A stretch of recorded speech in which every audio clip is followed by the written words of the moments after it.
નમસ્કાર ખેડૂત મિત્રો, આજના કૃષિ દર્શનમાં આપ સર્વેનું હાર્દિક સ્વાગત છે. મિત્રો, ગુજરાત એટલે કે ફરસાણનું પ્રદેશ, કેમ કે એક પણ ગુજરાતી ગાંઠિયા ખાધા વગર નથી રહી શકતું. એવી જ રીતના એક વ્યક્તિ, એક માણસને જીવવા માટે હવા, મકાન કે અનાજની જે જરૂર પડતી હોય છે, આપણું મૂળભૂત જરૂરિયાત છે જલ, જીવન ઓર અનાજ. તો એના માટે આપણે અનાજમાં કેટલીક પ્રકારના ખોરાક આપણે ગ્રહણ કરતા હોય છે. શાકભાજી પણ લેતા હોય, ધાન્ય પણ લેતા હોય, કઠોળ પણ લેતા હોય. એવા જ કઠોળની આજ હું વાત કરવા જઈ રહી છું. આજે કઠોળમાં પણ અલગ અલગ જાતના કઠોળ આપણે પ્રયોગમાં લેતા હોય. વાલ, વટાણા, મગ, મઠ, ચણા, અલગ અલગ કઠોળ આપણે જોતા આવ્યા છે અને ખાતા આવ્યા છે. સૌથી મોટી વસ્તુ એ છે કે આ કઠોળ શાકાહારી માણસોમાં, જે કે માંસ કે એવી પ્રયોગ નથી કરતા, એ લોકોમાં પ્રોટીનની ઉણપ પૂરી કરે છે. તો એ હિસાબે જોઈએ તો કઠોળ આપણા જીવનનો એક મૂળભૂત અંગ થઈ ગયો છે. આપણા ખોરાકનો એક એવો અંગ છે જેના વગર આપણું ભોજન પૂર્ણ નથી થતું. કઠોળમાં જ ચણાની વાત કરીએ તો આજનો આપણો કાર્યક્રમ છે ચણાની વૈજ્ઞાનિક ખેતી કેવી રીતના કરવી. ચણાની વાત થાય છે તો એક નાનકડી માહિતી આપવા માંગીશ કે ચણાનું પ્રારંભ તુર્કિસ્તાનમાં થયું હતું અને તુર્કિસ્તાનથી ધીરે ધીરે જ્યારે આખા વિશ્વમાં ફેલાણું ત્યારે અલગ અલગ પ્રકારના ચણા, દાળિયા કે જીંજરા, આપણે બધા પ્રોડક્ટ આપણે બજારમાં જોઈએ છીએ. ઘણી બધી જાતના પાક આપણે જોઈએ છીએ. તો આજ એ જ ચણા વિશેની માહિતી દેવા માટે આપણી વચ્ચે ઇન્ચાર્જ મદદનીશ ખેતી નિયામક શ્રી TDC ફાર્મ પીપળિયાથી સાંડપા સાહેબ આપણી વચ્ચે મોજૂદ છે. સાંડપા સાહેબ, આપનું ખૂબ ખૂબ હાર્દિક સ્વાગત કરું છું. MB સાંડપા સાહેબ આપણને ચણા વિશેની વૈજ્ઞાનિક ખેતીની પૂરેપૂરી માહિતી આપવાના છે. તો સાહેબ, સૌથી પહેલાં તો આપનો ખૂબ ખૂબ આભાર કે આપ આપનો કિંમતી સમય કાઢીને અહીં આવ્યા અને ચણા વિશેની અમને જે માહિતી આપવાના છો. એમાં પહેલો પ્રશ્ન છે મારો કે ચણાના પાકનું મહત્વ શું છે? બેન, આમ જુઓ ને, ચણા એક કઠોળ વર્ગનો પાક છે. આવા કઠોળ વર્ગના પાકથી જમીનમાં નાઇટ્રોજન તત્વ ઉમેરાય છે અને એ જમીનની ફળદ્રુપતા જાળવવા માટે ખૂબ અગત્યનો પાક છે. ચણામાં 20 થી 25% પ્રોટીનનો ભાગ હોય છે, જે શાકાહારી લોકોની તંદુરસ્તી જાળવવા માટે પણ ખૂબ મહત્વનો પાક છે. ચણાનો પાક આપણે બેન આંતરપાક કે રીલે પાક તરીકે પણ ઉપયોગ થઈ શકે છે. ચણાના પાકમાં ખેતી ખર્ચ ઓછું આવે છે અને બજાર મૂલ્ય બહુ સારા આવે છે. ચણાનો મુખ્ય ઉપયોગ તો બેસન બનાવવા થાય છે. આ ઉપરાંત પણ જીંજરા અને દાળિયા બનાવવા પણ ચણાનો ઉપયોગ થાય છે. સાહેબ, તમે બહુ સરસ જાણકારી આપી, પણ હજી એક બે પ્રશ્ન મારા મનમાં થાય છે. પહેલો પ્રશ્ન તો એ છે કે ગુજરાતમાં આપણે ચણાના પાકનો વિસ્તાર કેટલો છે અને કેવી રીતના છે? કઠોળ, ખાસ કરીને ચણાનો પાક આપણા દેશ અને રાજ્યનો મહત્વનો પાક છે.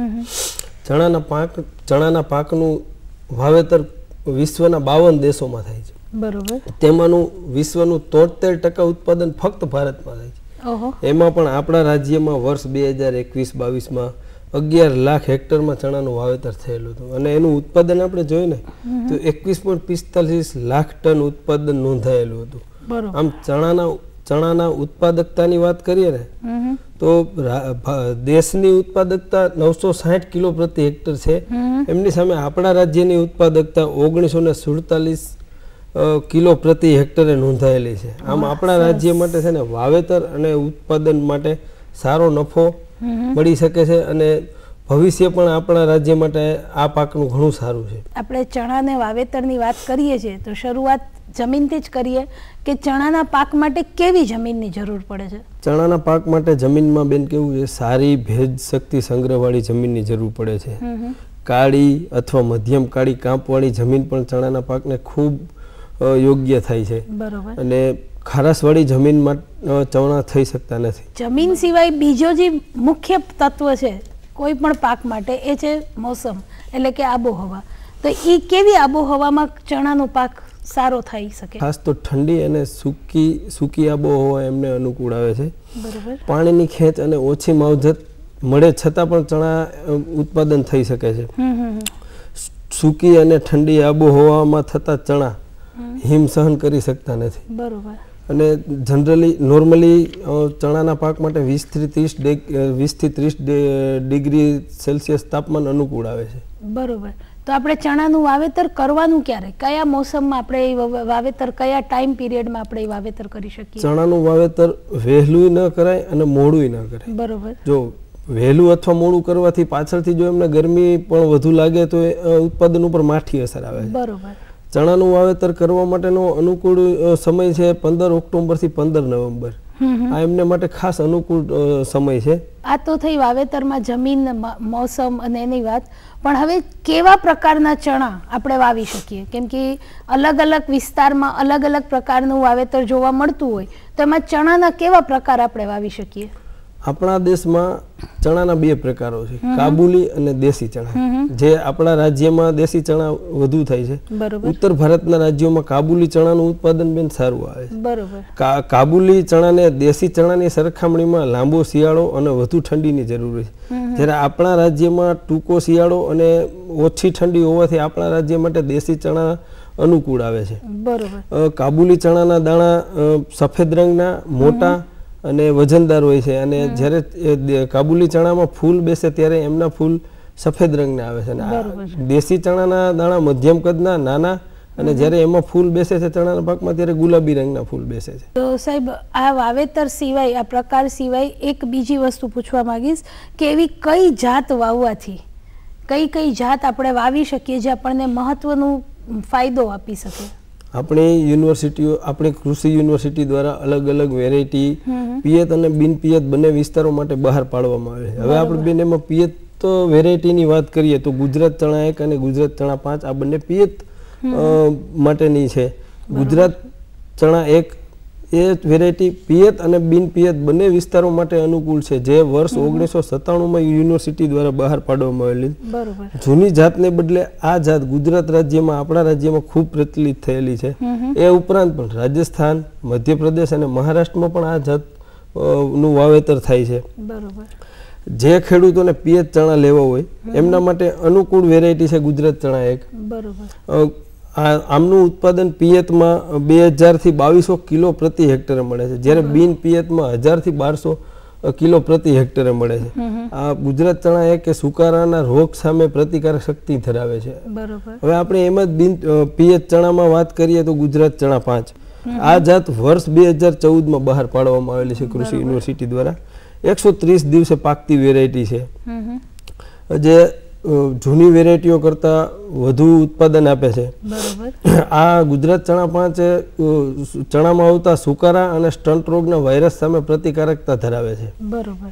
પિયત ચણાની તમે વાત કરી, તો એવી જ રીતના બિન પિયત ચણા, એની જાતો વિશે મને થોડીક માહિતી આપશો, જેથી અમારા ખેડૂત મિત્રો જાણી શકે કે પિયત અને બિન પિયત ચણામાંથી કયા એમના માટે વધારે ફાયદાકારક છે? ગુજરાત ચણા 1 પિયત અને બિન પિયત બંને માટે છે. હવે એ આપણે વાત થઈ ગઈ. હવે ગુજરાત ચણા 2 જે ખૂબ વધુ પ્રચલિત જાત છે. જે આપણે જોઈએ તો ગુજરાત ચણા 2 એ રાજ્યના ખેડ અને ભાલ વિસ્તારો માટે બહાર પાડવામાં આવેલી છે, જે 1998માં બહાર પાડવામાં આવેલી છે. 90 થી 95 દિવસે પાકતી આ જાત નો દાણો કથાઈ રંગનો, દેશી ચણા ચાફા કરતા 2.5 થી 3 ગણો મોટો, અને એમનો બજાર ભાવ પણ સારો આવે છે. આપણે અત્યારે જોઈએ તો એમનું ઘનિષ્ઠ વાવેતર થાય છે.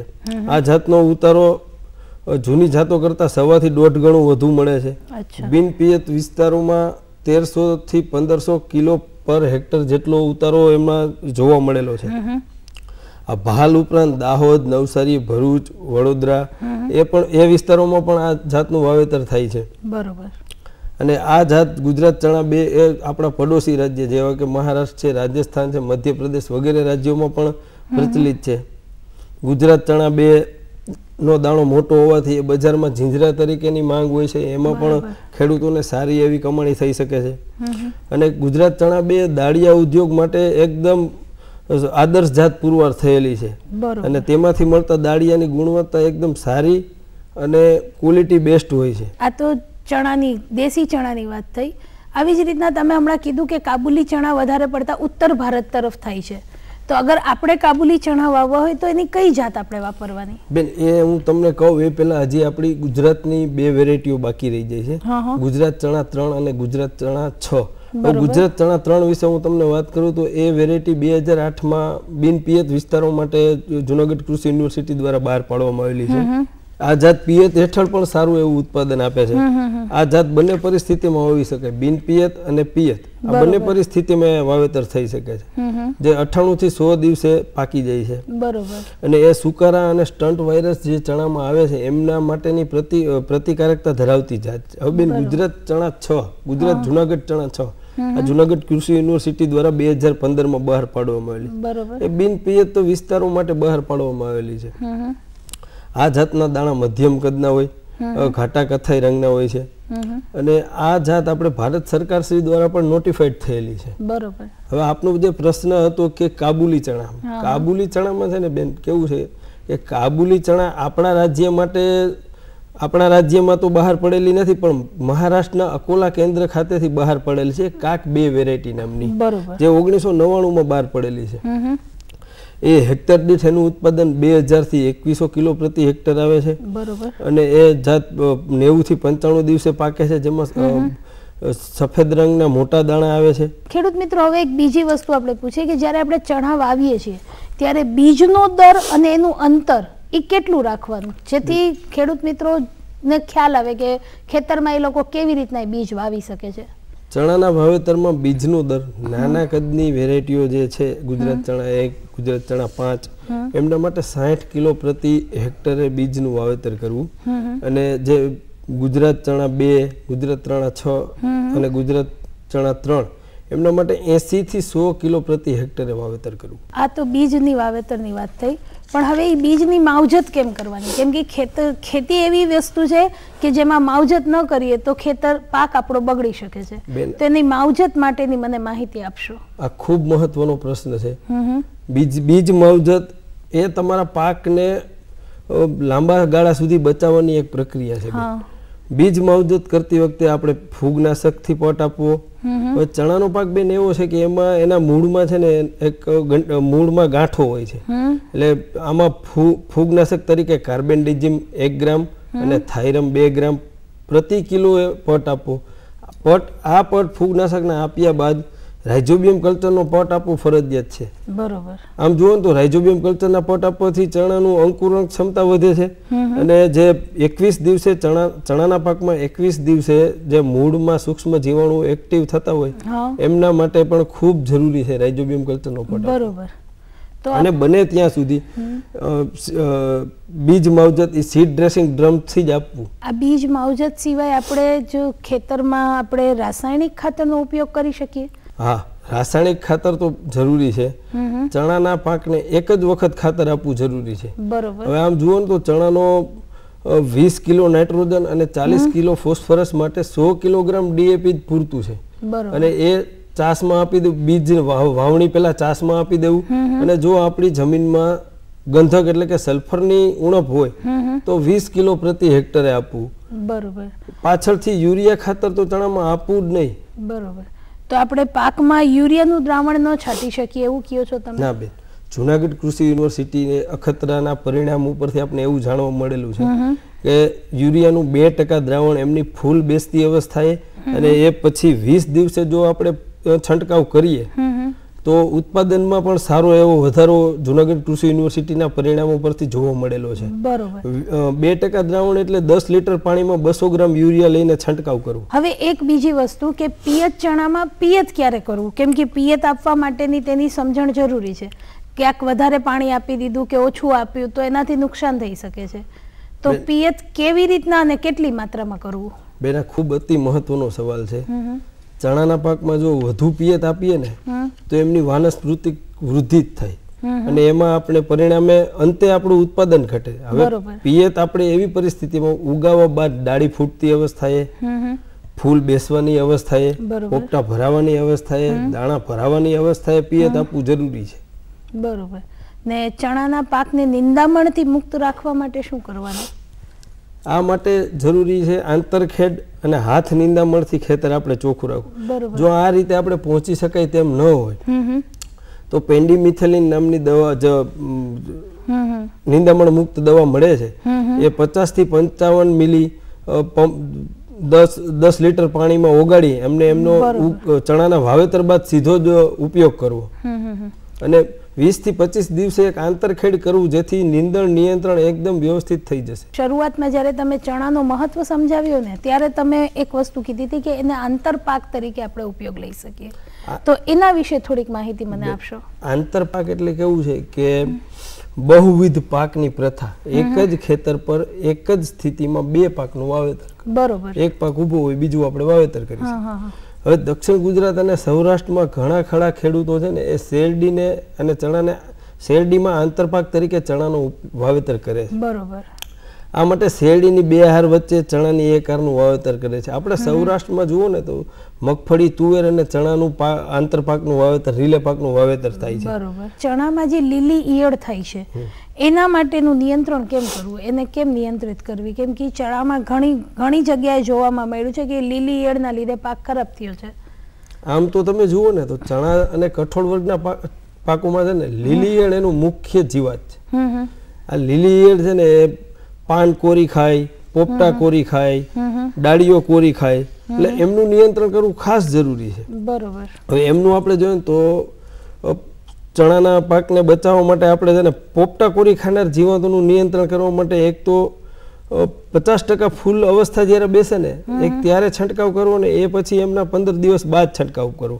હવે પ્રોફેનોફોસ 25 મિલી, ક્વિનાલફોસ 20 મિલી, થાયોડીકાર્બ 10 ગ્રામ, ફ્લુબેન્ડામાઇડ 2 મિલી, ક્લોરેન્ટ્રેનોપોલ 3 મિલી, આવી બધી દવાઓનો ઉપયોગ કરવાથી આપણે એકદમ વ્યવસ્થિત અને સંપૂર્ણ રિઝલ્ટ મળી શકે છે. સાહેબ, હજી એક વસ્તુ, ચણાના સુકારાની ઓળખ કેવી રીતના કરવી અને તેના માટે નિયંત્રણ કેવી રીતના કરવું? ચણાનો સુકારો છે ને એ બીજજન્ય અને જમીનજન્ય ફૂગથી થાય છે. બરોબર. પાકની કોઈ પણ અવસ્થાએ આ રોગ જોવા મળે છે. શરૂઆતની અવસ્થામાં 3 અઠવાડિયા પછી જો છોડ સુકાય અને જમીન પર ઢળી પડે છે. પાછોતરો સુકારો 30 થી 35 દિવસથી માંડીને પોપટા પાકે ત્યાં સુધી જોવા મળે છે. બરોબર. આવા રોગીશ છોડના થડને જો આપણે ઊભું ચીરીએ ને તો એમની જલવાહિની ઘેરા કથાય અથવા કાળા રંગની જોવા મળે છે. બરોબર. હવે એમને નિયંત્રણની બેન આપણે વાત કરીએ. ચણાનું વાવેતર બાદ બાજરી અથવા જુવેરનું વાવેતર કરી પાક ફેરબદલી કરવી. વાવેતર પહેલા જમીનમાં દિવેલા ખોળનું 1000 કિલો પ્રતિ હેક્ટરે ઉપયોગ કરવો. રોગ પ્રતિકારક જાતોનો ઉપયોગ કરવો. આપણે અગાઉ વાત કરી કે બીજને પટ આપવો, કાર્બેન્ડિઝમ અને થાઇરમથી પટ આપવો. માર્કેટમાં એક વિટાવેક્સ મળે છે, વિટાવેક્સથી પણ પટ આપવો, જેથી આવા રોગથી બચી શકાય. ચણામાં જે ઠીંગરામણ કે સ્ટન્ટ કહેવાય છે એની ઓળખ કેવી રીતના કરવી અને તેને નિવારણ કે નિયંત્રણ કેવી રીતના કરવું? આ રોગ છે ને એ વિષાણુ દ્વારા ફેલાય. બરોબર. હવે મોલોમસી નામની જીવાત હોય છે એમનાથી આ રોગ ફેલાય છે. એ જે મોલોમસી એમનું એ ટ્રાન્સમિટ કરે છે આ રોગને. જે શરૂઆતની અવસ્થામાં જો બેન આ છોડને લાગી જાય ને તો એમની હાઈટ છોડનું કદ નાના કદનું કરી દે અને આંતરગાંઠો વચ્ચે અંતર ઘટાડી દે છે. બરોબર. પાછલી અવસ્થામાં લાગે તો પાન પીળા અને ભૂખરા કલરના થઈ જાય છે. બરોબર. આવા છોડના પાન અને થડ બરડ થઈ જાય. આપણે થડની છાલ ઉખેડીએ અને એની પાછળની અનવાહિની જોઈએ તો ઘેરા કથ્થાઈ રંગની જોવા મળે. બરોબર. અને હવે એના નિયંત્રણની વાત કરીએ ને તો એના માટે રોગ પ્રતિકારક જાતો વાવવી પડે. એમાં રોગ પ્રતિકારક જાતોમાં પિયત માટે ગુજરાત ચણા 5, ગુજરાત ચણા 1 અને બિન પિયત માટે ગુજરાત ચણા 6 અને 3 નું વાવેતર કરવું જોઈએ. આમાં બે હાર વચ્ચેનું અંતર 30 સેન્ટીમીટરનું અંતર રાખવું જરૂરી છે. હવે આ આપણે જોયું કે મોલોમસી નામની જીવાતથી ફેલાય છે, એટલે શોષક પ્રકારની દવાઓ વાપરીને મોલોમસીને આપણે કંટ્રોલ કરવી. એના માટે છે ઇમિડાક્લોપ્રિડ વાપરવું, ડાયમિથિયોટ વાપરવું વગેરે એવી શોષક પ્રકારની દવાઓ વાપરીને આપણે મોલોમસીને કંટ્રોલ કરશું એટલે આ ઠીંગરામણનો રોગ આપમેળે કંટ્રોલ થશે. સાહેબ, એક હજી પ્રશ્ન કે આ તો બધી તમે જીવાત વિશે બધી મહત્વની વસ્તુ બતાવી, પણ એક મહત્વનો પ્રશ્ન છે કે પાકની કાપણી ક્યારે કરવી? ચણાના પાકની કાપણી છે ને આમ તો જનરલી બેન પાકની પરિપક્વતા સમયે છે ને પોપટા પીળા પડી જાય, પાંદડા સુકાઈ જાય, આ વખતે કાપણી શક્ય હોય ને તો સવારમાં કરવી. બરોબર. કાપણી કરેલ પાથરણાને ખડામાં સૂકવવા, પાથરા બરાબર સુકાઈ જાય એ પછી થ્રેસિંગ કરીને દાણા છૂટા પાડવા. આ તો થઈ પાકની વાત, પણ જો ચણાના વૈજ્ઞાનિક સંગ્રહની વાત કરીએ તો એના વિશે તમે જાણકારી આપો, કેમ કે ઘણીવાર શું થાય છે કે પાક ઉતાર્યા પછી એનું સંગ્રહ પ્રોપર ન થાય કે એનું સંગ્રહ કરવાની વ્યવસ્થા સરખી ન હોય તો પણ પાક નુકસાન થઈ જાય. ચણા જેવા કઠોળ પાકોને છે ને ખેતરમાં કાપણી કરીને બજાર સુધી પહોંચતા સુધીમાં એનો સંગ્રહ કરવો ખાસ જરૂરી છે. હવે આપણે જોઈએ તો આ બધું કઠોળ પાકોના બગાડ માટે જવાબદાર ઉંદરો હોય છે, સૂક્ષ્મ જીવાણુ હોય છે, તાપમાન એનું પરિબળ તરીકે ભાગ ભજવે છે, ભેજ હોય છે, જીવાત હોય છે. હવે કઠોળ સંગ્રહ જે જગ્યાએ આપણે કરતા હોય ને એ જગ્યાની દિવાલ, છત અને ભોંય તળિયું બરાબર સ્વચ્છ હોવું જરૂરી છે. સંગ્રહી રાખવાના કોઈ પણ કઠોળ અથવા ચણા જેવા પાકોને છે ને એમાં સૂર્યના તાપમાનમાં સૂકવી એમાં 10% ભેજ ઓછો રહે ત્યારબાદ જ એનો સંગ્રહ કરવો જોઈએ. હવા ચુસ્ત સાધનોમાં એનો સંગ્રહ કરવાથી જીવાતોનો ઉપદ્રવ ઓછો. આપણે જોયું છે બેન, ઘરે એરટાઈટ આપણે રાખીએ તો એમાં ઉપદ્રવનો ઉપદ્રવ ઓછો આવે છે. પછી જાળવણી માટે દાણા ભરેલી કોઠીમાં છે ને ઇથિલિન બ્રોમાઇડ નામની ટ્યુબ અત્યારે બજારમાં ઉપલબ્ધ છે, એમનો ઉપયોગ કરવો.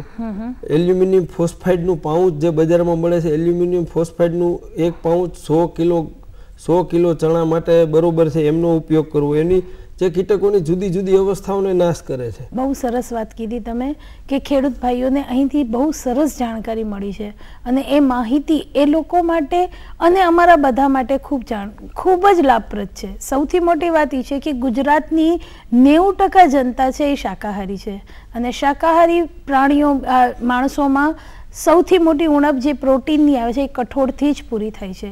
તો ખેડૂત મિત્રો, આપણે આ પ્રોટીનના પ્રોડક્ટ એટલે કે ચણા ને મગ ને કઠોળ એવા પ્રોડક્ટ વધારે ઉગાવી શકીએ એના માટેની ખૂબ સરસ વૈજ્ઞાનિક પદ્ધતિ આપણને સાહેબે જણાવી છે. તો એના માટે સાહેબે જે પણ માહિતી આપી છે એનો આપણે પૂરેપૂરો ઉપયોગ કરીએ અને સાહેબના ખૂબ આભારી છે કે સાહેબ તમે અહીં પધાર્યા અને અમને ખૂબ સરસ જાણકારી અને ખૂબ સરસ માહિતી દીધી. તો ખેડૂત મિત્રો, આવતા પ્રોગ્રામમાં ફરીથી મળશું. આ કાર્યક્રમને આજ અહીં જ વિરામ આપીએ છીએ. આગળ પણ આવી જ જાણકારી સાથે અને આવા જ સરસ વિશેષજ્ઞો સાથે આપણે અહીં પધારશું. ધન્યવાદ.